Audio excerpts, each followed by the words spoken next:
नमस्कार, मैं हूं सौरभ शर्मा। उत्तराखंड के चमोली में किस कदर तबाही मची, कितना ज्यादा नुकसान हुआ है, इसकी एक एक तस्वीर हम आपको अब आसमान से दिखाएंगे। हेलीकॉप्टर से देखिए गुनिका अरोड़ा की इस एक्सक्लूसिव रिपोर्ट।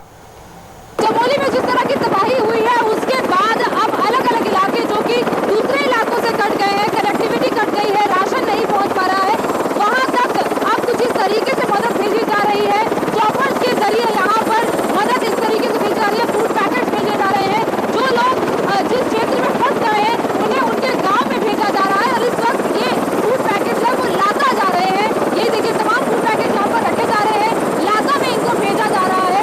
यहाँ पर इस वक्त ये फूड पैकेट्स है और अभी एक चॉपर जो है ये लाता तक जाएगा और वहाँ तक इन लोगों को भेजा जाएगा। फिलहाल ये जो पूरी टीम है कुछ इस तरीके से काम कर रही है कि यहाँ पर फूड पैकेट भेजे जाते हैं, उसके बाद वहाँ पर चॉपर को उतारा जाता है, आईटीबीपी के जवान उसे उतार देते हैं और उसके बाद ये पूरा रेस्क्यू ऑपरेशन कुछ इस तरीके से चलता है। अब कुछ चॉपर में चलेंगे, आपको दिखाएंगे किस तरीके से ये रेस्क्यू ऑपरेशन चल रहा है।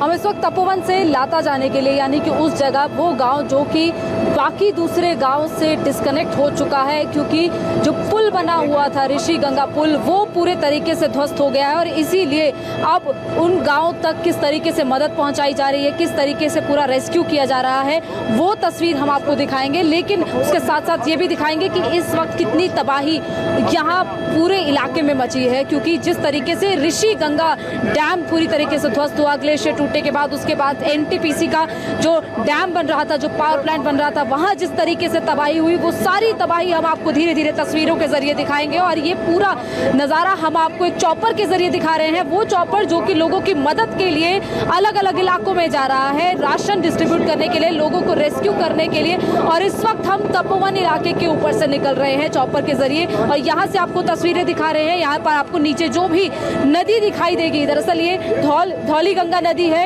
लेकिन ये जो नदी है ये इस वक्त पूरे के पूरे मलबे में तब्दील हो चुकी है, क्योंकि जिस तरीके का नज़ारा, कल तबाही जिस तरीके की मची, उसके बाद से जो नज़ारा है वो बेहद ही डराने वाला है। और इस वक्त आपको हम उसी जगह जा रहे हैं, उस जगह तक जहां पर ये ग्लेशियर जो है वो टूटकर उसका हिस्सा नीचे की तरफ आया और उसके बाद पूरा मलबा और पानी सारा नीचे बहते हुए निचले इलाकों की तरफ आया। और अभी फिलहाल 200 से ज़्यादा लोग लापता हैं। इसके अलावा 15 से ज़्यादा बॉडी जो है वो रिकवर की जा चुकी हैं।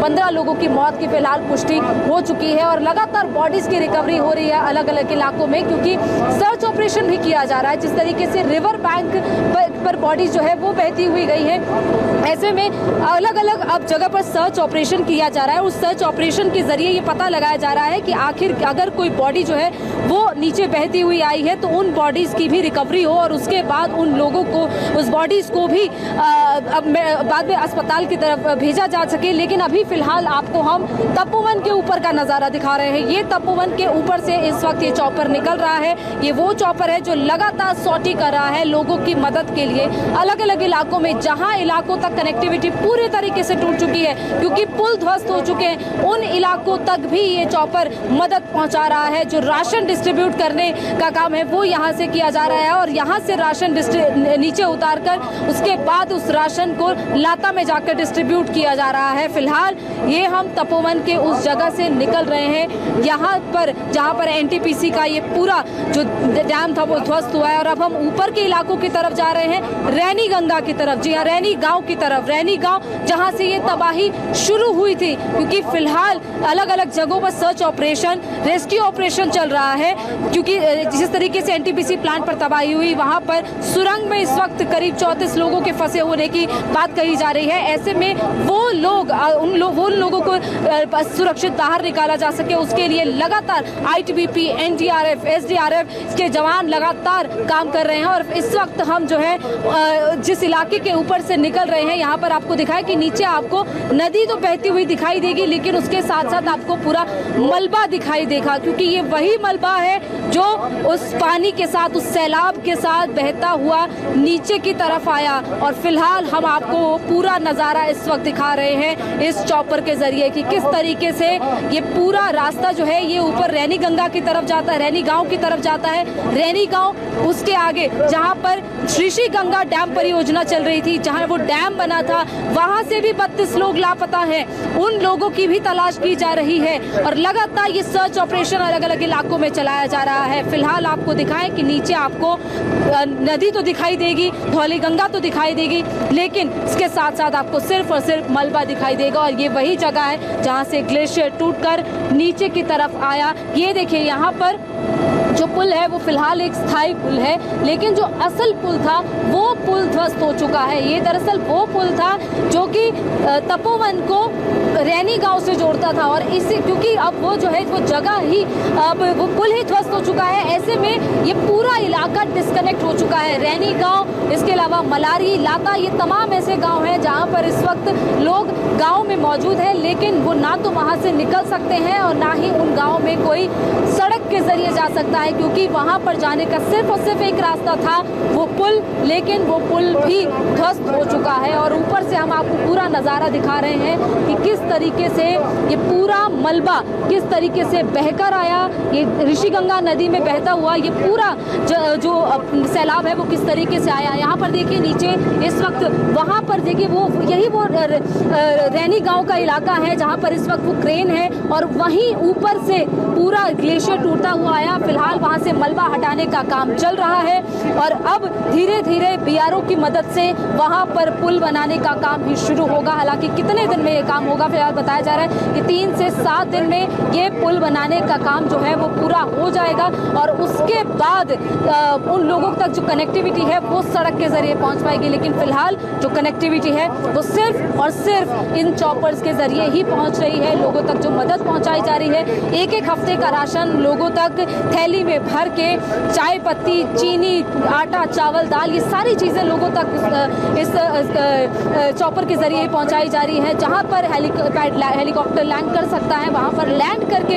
ये राशन दिया जा रहा है, लेकिन जहां पर लैंड नहीं कर पा रहा है वहां पर सिर्फ राशन को नीचे ड्रॉप किया जा रहा है। जो लोग वहां पर फंसे हुए हैं उन लोगों को बचाने के लिए चॉपर लगातार सॉर्टी कर रहे हैं, और अभी प्रशासन की तरफ से तमाम मदद जो है वो अलग अलग इलाकों में पहुंचाई जा रही है। और ऋषिगंगा इलाके से होते हुए, रैनी गांव इलाके से होते हुए अब हम दोबारा तपोवन की तरफ वापस जा रहे हैं। तपोवन वही जगह है जहां पर एनटीपीसी का पावर प्लांट चल रहा था। एनटीपीसी के पावर प्लांट में सबसे ज्यादा तबाही हुई है। 121 लोग करीब वहां पर मिसिंग बताए गए हैं और उन लोगों की तलाश की जा रही है, क्योंकि करीब 33 से 34 लोग जो है वो उस टनल में फंसे हुए हैं। वो टनल जिस जगह पर जो बड़ी सी टनल है जहां पर इस वक्त रेस्क्यू ऑपरेशन तो चल रहा है, बड़ी सी क्रेन लगाकर पूरा मलबा वहां से निकाला जा रहा है, लेकिन फिलहाल अभी उन लोगों का कुछ पता नहीं चल पाया है। उम्मीद की जा रही है कि उन लोगों को सुरक्षित वहां से बाहर निकाला जा सके, लेकिन ये पूरा रास्ता जो आप देख रहे हैं ये धौली गंगा नदी है, और जिस तरीके से मलबा बहते हुए ऊपर से आया, कई फीट जो है ऊंचाई तक ये मलबा गया। जहां से ये ग्लेशियर टूटा वहां से करीब 50 से 60 फीट की ऊंचाई तक ये पूरा मलबा गया। हालांकि किसी भी गांव को ज्यादा नुकसान नहीं पहुंचा है, कनेक्टिविटी जरूर टूटी है, लेकिन गांव के जो घर हैं, जो लोग हैं, उनको ज्यादा नुकसान नहीं पहुंचा है। बताया जा रहा है कि 7 लोकल लोग जो है वो लापता हैं। इसके अलावा 121 लोग तपोवन से और करीब 32 लोग रैनी गांव से लापता हैं। और फिलहाल आपको तस्वीर हम आपको उस जगह की दिखा रहे हैं जहां पर वो डैम था, वो एनटीपीसी का डैम, एनटीपीसी का वो पावर प्लांट जिस पर इस जगह रेस्क्यू ऑपरेशन चल रहा है। वहीं पर इस वक्त आईटीबीपी, एनडीआरएफ, एसडीआरएफ की टीम्स लगातार तैनात की गई हैं और बाकायदा रैकी की जा रही थी हेलीकॉप्टर्स के जरिए। देखा जा रहा था कि सिचुएशन किस तरीके की है। यहाँ से आपको नीचे की तस्वीर दिखाएंगे तो यहीं पर आपको वो एनटीपीसी का वो पावर प्लांट दिखेगा जहाँ पर इस वक्त वो सर्च ऑपरेशन किया जा रहा है कि किस तरीके से। यहाँ पर देखिए नीचे आपको तमाम जो गाड़ियाँ नजर आएंगी, यही इसी से नीचे ये पूरा रेस्क्यू ऑपरेशन किया जा रहा है। और यहीं पर वो बड़ी सुरंग है, जिस सुरंग में देखिए यहाँ पर वो नीचे जो जेसीबी लगी है वहीं पर वो सुरंग है, जिस सुरंग के जरिए मलबा पूरा निकाला जा रहा है। और दरअसल दिक्कत ये हो रही है कि वो मलबा पूरे तरीके से गीला है। मलबा जो अंदर टनल के अंदर भर चुका है वो किस तरीके से बाहर निकल रहा है उसको हटाने में वक्त लग रहा है। 180 मीटर आगे तक बताया जा रहा है कि उस टनल में लोग फंसे हो सकते हैं और इसीलिए उन लोगों को निकालने की पूरी कोशिश की जा रही है। फिलहाल तपोवन के ऊपर से निकलते हुए हमने आपको पूरी तस्वीर दिखाई रैनी गांव, तपोवन, हर जगह की जहां पर ये पूरा रेस्क्यू ऑपरेशन, सर्च ऑपरेशन इस वक्त जारी है। जिस तरीके से लोगों की मदद की जा रही है, ये सारी तस्वीरें हमने आपको इस वक्त इस चौक पर से दिखाई हैं कि किस तरीके से यहाँ पर ये पूरा ऑपरेशन चल रहा है। और फिलहाल हम उसी जगह पर लैंड कर रहे हैं जहाँ से हम आपको उस जगह तक लेकर गए थे। तो आसमान से इस तबाही के निशान आपने देखे। ग्लेशियर टूटने से मची तबाही में अब भी करीब 202 लोग लापता हैं। इनकी तलाश जारी है। एनटीपीसी तपोवन टनल में कल आई प्रलय के बाद से करीब 30 मजदूर फंसे हुए हैं। इन्हें बचाने के लिए युद्ध स्तर पर रेस्क्यू ऑपरेशन चलाया जा रहा है। करीब 29 घंटे से बचाव काम लगातार जारी है। ग्लेशियर टूटने से आई तबाही में कई लोगों के मारे जाने की आशंका है। अब तक 18 शव मिल चुके हैं और रेस्क्यू ऑपरेशन पर खुद प्रधानमंत्री भी नजर बनाए हुए हैं।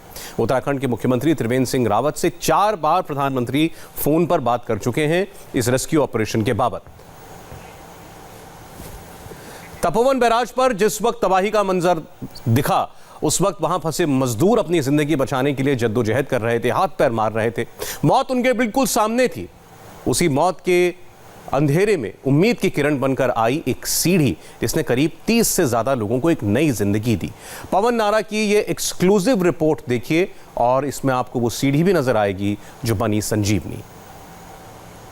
इस वक्त हम एनटीपीसी के तपोवन बैराज पर हैं। यहां से 35 लोग जिंदा निकल पाने में कामयाब रहे और जिंदा निकले लोगों ने जो घटनाक्रम बताया है वो दिल दहला देने वाला घटनाक्रम है। रविवार का दिन था। 150 मजदूर इस वक्त तलहटी में यहां बैराज के मौजूद थे। रविवार होने की वजह से कंपनी की छुट्टी थी, वरना ये संख्या 300 से ज्यादा होती। वहां बैराज के कोने में काम चल रहा था और वहीं एक अधिकारी के पास फोन आता है कि ग्लेशियर टूट के आ रहा है, आप निकालिए, मजदूरों को वहां से निकालिए। सब भागो भागो चिल्लाने लगे, लेकिन तब तक पानी आ गया था। चूंकि बैराज के दरवाजे बंद थे और पानी के मलबे को शुरुआत में रोक पाने में कामयाब रहे थे, तो मजदूरों के पास 1.5 मिनट का वक्त था दौड़ने के लिए। सारे मजदूर इसी बैराज से दौड़ते हुए इस तरफ आए और ये बैराज का वो हिस्सा है जहां सीढ़ियां लगी हुई थी और उनको उम्मीद नजर आ रही थी। सामने आप जो दीवार देख रहे हैं, ये दीवार 1 2 3 4 5 लेयर की है। एक लेयर या कहें कि एक सीढ़ी नुमा दीवार की ऊंचाई 10 मीटर है, 30 फीट है और लगभग 2 बेंच मलबे में दब गए थे। लोगों ने वहां से दौड़ लगानी शुरू की। वहां से दौड़ लगाकर वो इसी तलहटी में या कहें कि बैराज में दौड़ लगाने लगे और दौड़ लगाते लगाते इस कोने की तरफ पहुंचे जहां उन्हें एक सीढ़ी दिखाई दे रही थी। जो टूटी हुई सीढ़ी आप अपने स्क्रीन पर देख रहे हैं, यही वो जीवनदायिनी सीढ़ी है। जो इस सीढ़ी पर चढ़ पाया उसे जीवन मिला और जो नहीं चढ़ पाया वो आज लापता है। जैसे ही वो ऊपर चढ़े, लगातार मलबा और गाद बड़ी तेजी गति से ऊपर बढ़ने लगा और भागते हुए वो दूसरी सीढ़ी की तरफ बढ़े। ये दूसरा बेंच था और ये सफेद हो चुकी सीढ़ी इस बात की गवाही दे रही है कि ये 2.5 बेंच तक मलबा आया था। वहां से भागते हुए वो यहां आए और इस बीच चिल्लाने लगे। मजदूरों को भरोसा नहीं था कि वो और इस वक्त सबसे ज्यादा